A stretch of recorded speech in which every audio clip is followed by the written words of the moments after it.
Salut tout le monde, bonjour, bonsoir, soyez les bienvenus, le meilleur à venir, c'est tout de suite, épisode numéro 125 aujourd'hui. Un petit salut amical à tous ceux qui regardent en différé, en replay. Merci de consacrer une vingtaine de minutes de votre temps à regarder ce que je vous propose aujourd'hui. Avec des belles histoires, aujourd'hui on va aller du côté du Maroc. On va aller découvrir une petite histoire, toute simple, mais super sympa. Je vous dirai ça dans quelques instants, je vous la raconterai dans quelques instants. Mais bien sûr, avant, au tout début, qu'est-ce qu'il y a? Et il y a bien sûr le moment suspendu. Moment suspendu du jour, j'en ai pris deux aujourd'hui. J'en ai pris deux parce que je les ai trouvés assez beaux, même très beaux. Et on va commencer tout de suite avec Marion. C'est Marion qui va être la première à nous proposer son moment suspendu. Regardez-moi ça, si c'est pas magnifique. Ça, c'est du moment suspendu. Je la mettrai en partage sur la page Le meilleur est à venir. Salut Yona, ça va? Et je la partagerai avec vous, d'accord? Elle est magnifique. Ça, c'est un coucher de soleil du côté de Toulouse. Absolument magnifique. Merci infiniment Marion. Salut Dominique, ça va? Salut Valérie, bienvenue. Regardez-moi ce coucher de soleil, s'il n'est pas magnifique. Hein. On aimerait en voir des comme ça. Alors ça, c'est le ciel du côté de Toulouse. Mais du côté de la Suisse, il est comment le ciel? Eh bien, on va voir ça tout de suite avec, salut Maribo, avec Suzy, qui aussi a proposé son ciel. Enfin, elle a proposé beaucoup. Le ciel fait, les nuages font vraiment des choses magnifiques du côté de la Suisse également. Regardez, c'est pas beau ça? Ça vous inspire pas ça? Ça vous fait pas penser à plein de choses, hein? Chacun y voit ce qu'il veut. Bon, là, c'est les montagnes. Mais c'est vraiment, vraiment, vraiment super. Salut Joël! Vraiment, vraiment superbe. Moi j'adore. Et c'est des visions différentes. On a vu le coucher de soleil juste avant avec Marion. Je remercie encore. Et donc maintenant, Suzy. Merci à toi, Suzy, pour ces nuages dans un ciel paradisiaque. On peut dire ça. En tout cas, Suzy, tu trouves toujours le moyen de... Alors, soit tu as la fin, soit tu as le début. C'est bien, c'est sympa. J'espère que vous allez bien, en tout cas. Vous avez passé une bonne journée. Et si elle n'était pas bonne, c'est pas grave, la soirée sera meilleure. À un moment, vous allez vous retrouver peut-être en famille, ou si c'est pas en famille, avec un bon livre, ou un bon programme télé, un bon documentaire. Ça, c'est bon. Et n'hésitez pas à vous relaxer. Salut Grégory, tu vas bien? Excuse-moi, je sais que tu m'as envoyé un mail en MP, j'ai pas eu le temps de les ouvrir. Ah oui, je suis pas sérieux, moi, j'ouvre pas mes mails. Je fais d'autres choses en attendant. Bon, alors, on a le nouveau président, bien sûr, hein, c'est tout à fait normal, mais qu'est-ce qu'on va faire du Front National? C'est vrai ça, qu'est-ce qu'on va faire du Front National? Je sais pas quoi en faire, moi, du Front National. Ils ont des problèmes, il y a des gens qui veulent partir, etc. Vous avez vu, hein, il y a des... Ça bouge pas mal hein, dans le monde politique en ce moment. C'est bien, c'est bien. Un coup de dynamite là-dedans, c'est bien. Bon, il y a des gens qui se sont proposés et il y a des gens qui ont des idées. Alors, voici une idée, par exemple, hein, que faire avec le Front National? Eh bien, 2 villages français ont voté à 100% pour Le Pen. Voilà des gens bien. Voilà des gens bien. Qu'est-ce qu'on peut en faire de ces 2 villages? Eh bien, il y a des solutions. On cherchait des endroits pour foutre des déchets radioactifs, nickel. C'est mauvaise. Grégory, regroupement au Puy du Fou, pourquoi pas, ouais, exactement. Un regroupement au Puy du Fou, ça se ferait, ça c'est possible également. Et donc voilà pour le Front National. Macron, alors Macron il en prend quand même un petit peu aussi, hein, faut pas l'oublier. Alors d'abord l'explication, parce que c'est pas clair, ça. Macron, macaron.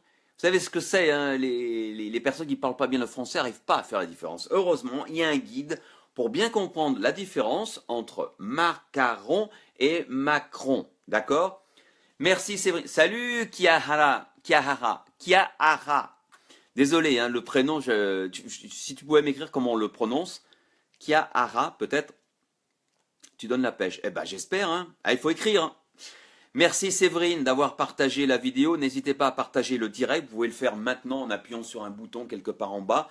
Et ça me fera plaisir et ça permettra peut-être à d'autres gens de passer, j'espère, un bon moment pendant cet épisode 125.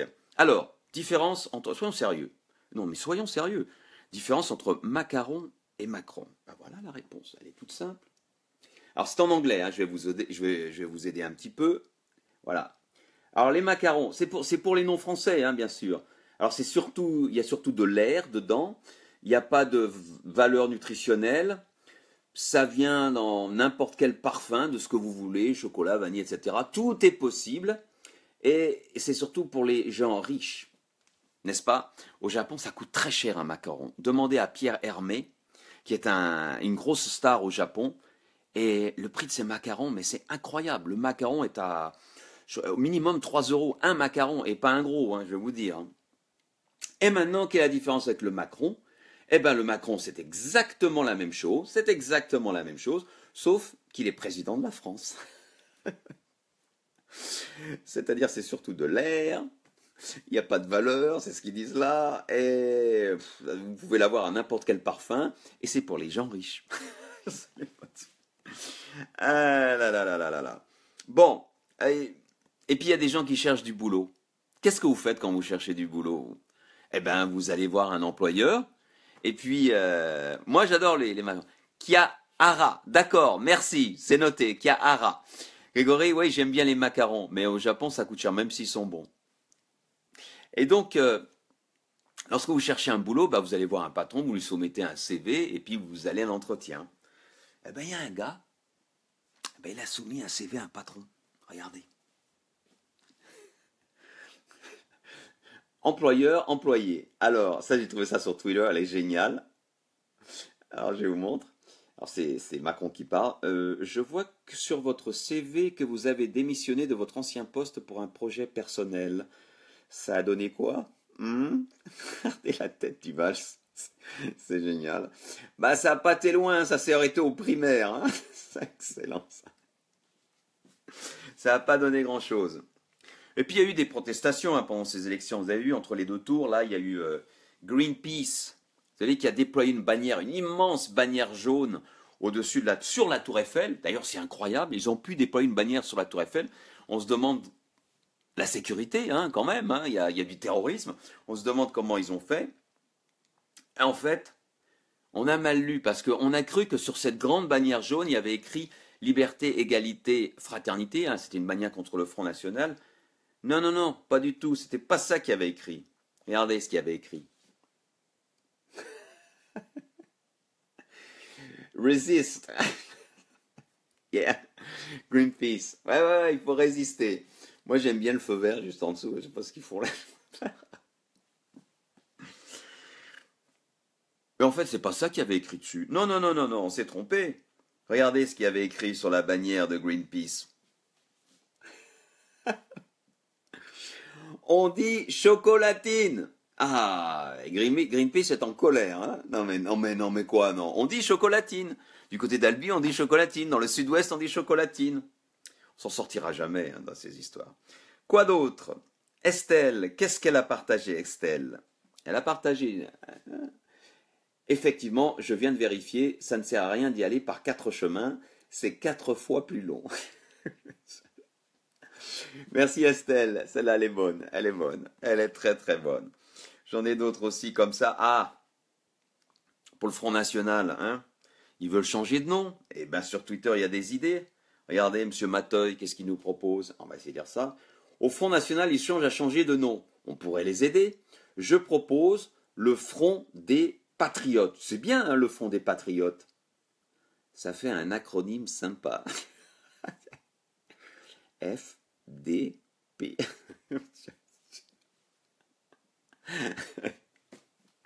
Ça leur irait bien, hein. Ça serait pas mal. Hein. C'est dommage qu'ils l'aient fait parce que là, ils vont le remarquer. Sinon, on ne sait jamais. Hein. Et puis en France, on a de la conversation. Hop, pardon. Ça va, ça va, ça va, ça va. Une conversation française traditionnelle. C'est vrai que c'est ça le matin. Hein. Souvent, tant qu'il n'y a pas eu le café. Et puis, devinez quoi? J'ai rencontré le Chavador. Vous connaissez le Chavador? Merci Maribo pour le Chavador. Le voici. Le Chavador. Ouh. mon fils. Mais en fait, c'est pas le chat Vador, c'est le chat de Schrödinger. Vous connaissez Schrödinger, bien sûr. Vous savez, alors elle va être un peu plus difficile à... Ah, celle-là, elle n'est pas passée. Ah, bah voilà, je peux pas la faire. Ah, dommage. Ah, elle n'est pas passée, vous voyez, le file est pas passé. Bon, ben, le dossier n'est pas passé, dommage. Mais on va se rattraper avec Marie. Marie qui nous a proposé quelque chose de bien sympa. J'adore celle-là. Pelle forte, pelle faible. Oui, il y en a, il s'en passe des choses, hein. Et il y a du tri à faire, mais il y a des trucs vraiment sympas. Une petite dernière, allez, une petite dernière. J'ai bien aimé sur les véganes. C'est Christelle qui a partagé ça. Régime alimentaire de la population. Les omnivores. Et là, c'est génial, le petit carré, là. Vegan, refusant de figurer dans un graphique camembert et représenté par un graphique tofu.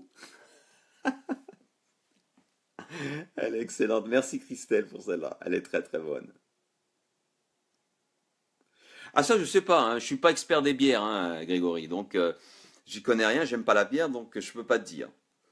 Moi, je connaissais le nom, donc je suppose qu'il doit y en avoir. Allez, on a fini pour aujourd'hui. Ah si, j'en avais encore une bonne. C'est Laure qui a partagé ça. Vous savez, vous aimez faire du coloriage? Eh ben, il y a du coloriage pour les gens normaux. Et il y a du coloriage pour les procrastinateurs, les fainéants. Regardez-moi ça, j'adore. Ça, c'est une page de coloriage pour les fainéants. Ça prend quelques secondes hein, pour comprendre. Hein. Ben, allez-y, coloriez. Alors, vous avez besoin d'un crayon de couleur noire et vous avez besoin d'un crayon de couleur blanche. Je la trouve excellente. Merci Laure. Celle-là, elle est bonne. Regardez la tête du panda. Après la tête du zèbre aussi. Voilà, fini. J'ai fini mon coloriage. Voilà, voilà. Elle est vraiment bonne. Moi, j'étais plié quand je l'ai découverte. Non, je ne l'ai pas découverte. Oui, je l'ai vu sur le fil de Laure qui l'avait partagé. Eh ben voilà, c'est tout pour aujourd'hui. Donc, je vous ai dit, on va... petite histoire, mais très sympa. J'adore ces initiatives. Il faut aller de l'avant. Il faut marcher. Marcher devant soi. Enfin, en marche, ou marchons, enfin, tout ce que vous voulez. Hein, c'est pas nouveau. Mais que ce soit pour les partis politiques, les mouvements, que ce soit pour nous, il faut aller de l'avant. Et moi, j'ai trouvé un projet super sympa qui a été fait, c'est un tout petit truc, mais c'est super sympa, qui a été fait au Maroc par un collectif qui s'appelle Dzouri. Alors, je ne sais pas si je prononce bien. Dzouri, c'est un mot qui veut dire beauté ou art, et ça vient du rifin. Le rifin, c'est une langue, une des langues berbères. Donc, on va aller à Oujda. Oujda, c'est dans le nord du Maroc, près de la frontière algérienne d'ailleurs, tout au nord du Maroc.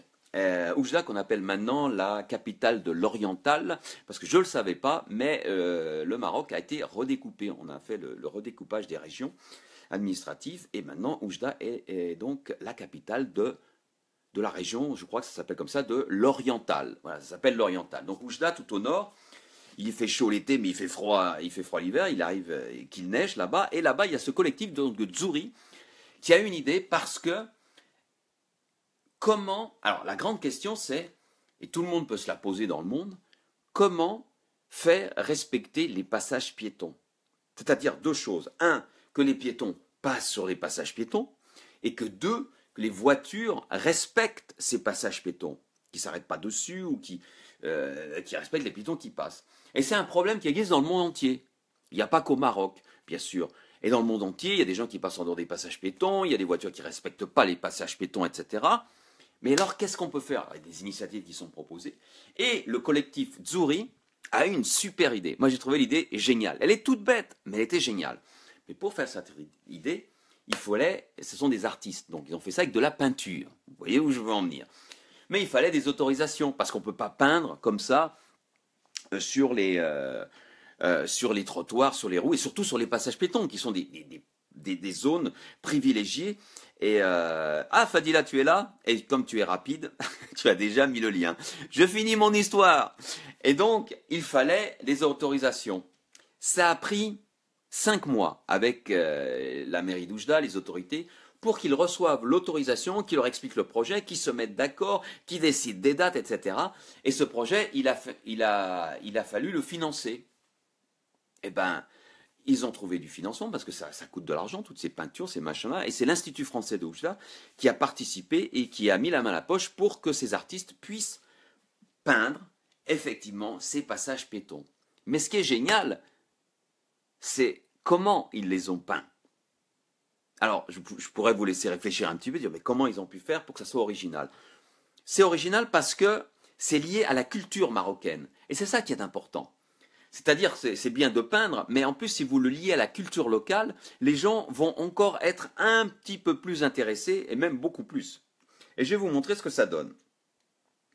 Dès que je trouve les pages, les voilà. Qu'est-ce qu'ils ont fait? Alors, le 1er et le 2 avril, 5 heures du matin, ils étaient au travail sur les passages piétons de Oujda. Et regardez ce que ça donne. Voilà, l'un des artistes commence à peindre, ils ont fait ça bien avec des bombes et tout. Et les motifs qu'ils ont utilisés, vous le voyez un petit peu ici, mais je vais vous les montrer un petit peu mieux, ce sont les motifs traditionnels du Maroc, que l'on retrouve dans la culture marocaine et dans l'art traditionnel marocain. Et là, ils enlèvent, etc. Ils étaient bien habillés pour pas qu'il y ait de danger. Là, ils sont en train de terminer. Ici, vous voyez une autre opération avec leurs bombes, machin. Vous voyez, vous découvrez un petit peu les motifs qu'ils ont faits. Et voilà ce que ça donne vu d'en haut. Alors, vu d'en haut, moi, je trouve que c'est pas mal, mais c'est vu d'en bas que c'est mieux. Ouais, vu d'en bas, on va le voir ici. Regardez. Attendez, je vous mets en noir. Regardez comme c'est joli. On voit pas bien, trop bien. Mais, regardez, la petite fille, le papa, tout le monde a envie de passer sur le passage piéton, effectivement.